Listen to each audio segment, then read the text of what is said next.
Hey physics, Noah here. Sound is all around us, whether it's in the form of music, speech, or even nature. There's really an instance where you are hearing nothing. But what exactly is sound?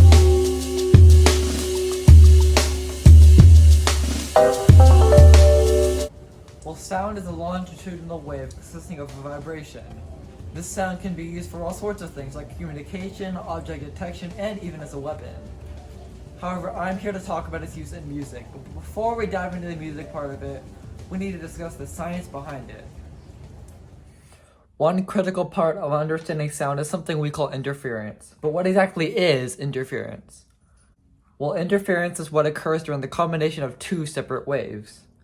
There are two types of interference, constructive and destructive. Constructive interference is when the combination of two waves of which the crest lines up, while destructive interference is the combination of two waves of which the crest of one and the trough of the another line up, causing the waves to partially or completely cancel each other out. This program called Audacity is an audio program that allows you to record, modify, and or edit audio.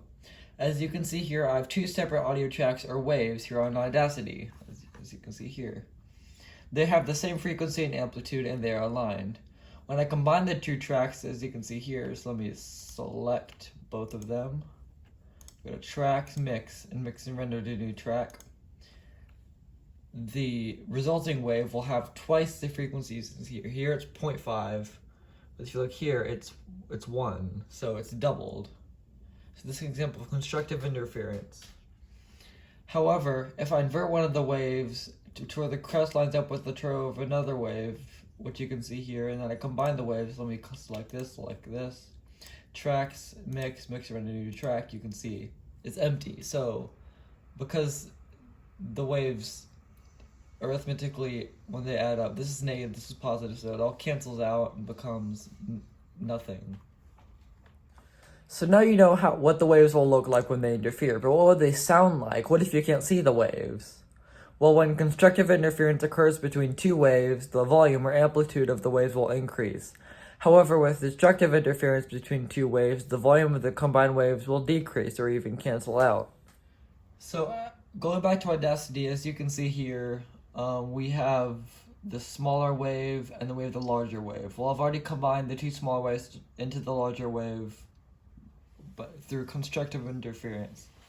But what if you listen to the volumes or amplitudes of each individual wave? Well, if you look at one of the small waves, you can hear it's pretty quiet, right? But then if you go to the big wave, it's much louder. So as you can see here, the constructive interference has caused the volume of the wave to increase by a lot. So as you can see here, we have these two waves. They're the same frequency, they're the same wavelength, but they're inverted. So this trough lines up with this crest. So if you listen to each wave individually, you hear that and you hear that. But what happens if you listen to them both? Well, if you listen to them both, it completely cancels out, proving that destructive interference will cause waves to completely cancel out or lower the volume of them. So the amplitude of a wave is equal to the energy of the wave, and amplitude is also volume. So as you just saw just now, as the volume increases, when the amplitude increases, and if amplitude equals energy, then constructive interference will cause the energy to increase, while destructive interference will cause it to decrease. So yeah, that's how it works. So another integral part of how sound works is beats. But what exactly is a beat? Well, beats are repeated fluctuations in the intensity of a sound when two sounds of very similar frequencies are played together and interfere with one another. Well, one might ask, how would a musician use beats? And why would a musician use beats? Well, musicians use beats to tune various instruments so ensembles sound good together, or even individual instruments sound good together. To do so, they can play two of the same instrument, or maybe even different instruments, just the same pitch together, one in tune and another out of tune, and tune the instrument accordingly. Engineers of auditoriums and theaters often have to consider sound during design. Because destructive interference can cause problems with sound volume in certain spots in a concert hall or auditorium, these rooms have to be designed specifically in consideration of destructive interference. For individual sound sources like orchestras, each part of an orchestra is strategically placed in order to minimize interference. Furthermore, auditorium/concert halls with multiple sound sources like speakers also suffer from destructive interference. To combat this, both speakers will need to have their waves in sync with each other so that contrasting waves do not cause any interference. This is also known as keeping the speakers in phase with each other.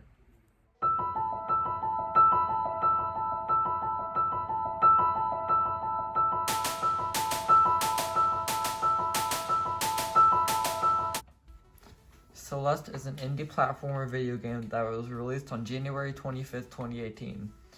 You take control of a girl named Madeline. Madeline struggles with anxiety and depression, and she attempts to climb Celeste Mountain to accomplish something in her life. The game's soundtrack does an excellent job of conveying not only her struggle with the mountain, but also her struggle within herself. But before we dive into the music, Celeste, we need to define a few terms. There are two words that can be used to describe music: consonance and dissonance. Consonance describes two or more notes that sound good together, while dissonance describes two or more notes that sound tense or bad in a way together. These terms are very useful in determining how music makes one feel and the emotions it can instill in one's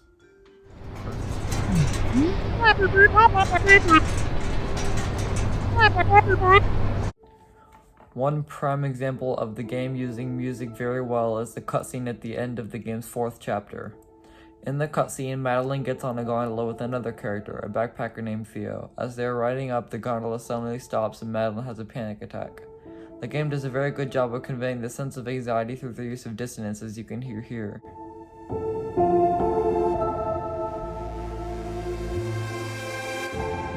The high-pitched sounds of close but not equal frequencies creates a sense of dissonance, and without this music, it would be harder for the player to understand Madeline's emotions at that moment in the game, harming the plot in a sense.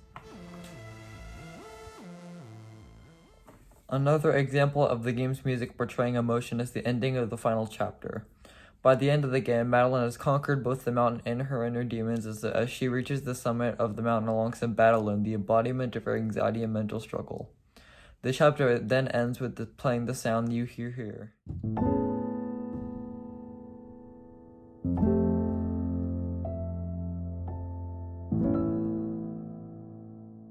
The consonance of this ending chord is symbolic of Madeline overcoming her mental issues. Like the chord, the story of the game is resolved and she has learned to work with her anxiety. Without this moment, it would be harder for the player to feel Madeline's sense of accomplishment, harming the plot in a sense.